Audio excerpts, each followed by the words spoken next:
They want to be seen as wise without doing the work to become wise. They want to hold others accountable without ever examining themselves. And when someone like you enters the room, someone with insight, with clarity, with heart, it exposes the gap between who they are and who they pretend to be. They mistook your care for strategy. They believed your compassion was a tactic.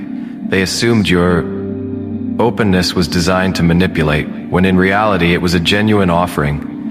And because they could not receive it, they tried to redefine it. They labeled it neediness. They labeled it projection. They labeled it intensity. Anything to avoid recognizing that you were bringing truth. But truth makes demands. It does not wait for comfort. It calls for reckoning.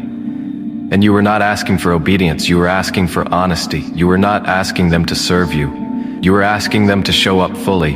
And they could not do that, because to do so would mean facing themselves, their choices, their contradictions, their hypocrisy. And that was a cost they were unwilling to pay. So they tried to make your vision the problem. They tried to frame your clarity as conflict. They tried to turn your integrity into instability. And for a while it worked. You questioned, you quieted, you contorted. But truth does not stay buried. It rises, it whispers, then it roars. Now they sit in the aftermath, not because you punished them, but because they refused to join you in the light. They thought if they dimmed you, their own shadows would remain hidden. But your departure did not make the truth disappear. It made it louder. They have tried to replace you with new people, with old routines, with louder declarations. But none of it feels the same, because it was never about what you did. It was about who you were. And that cannot be replicated. That cannot be manufactured. That cannot be performed.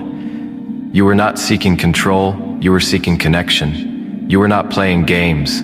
You were answering a call. You were showing up as you are. And they responded with containment.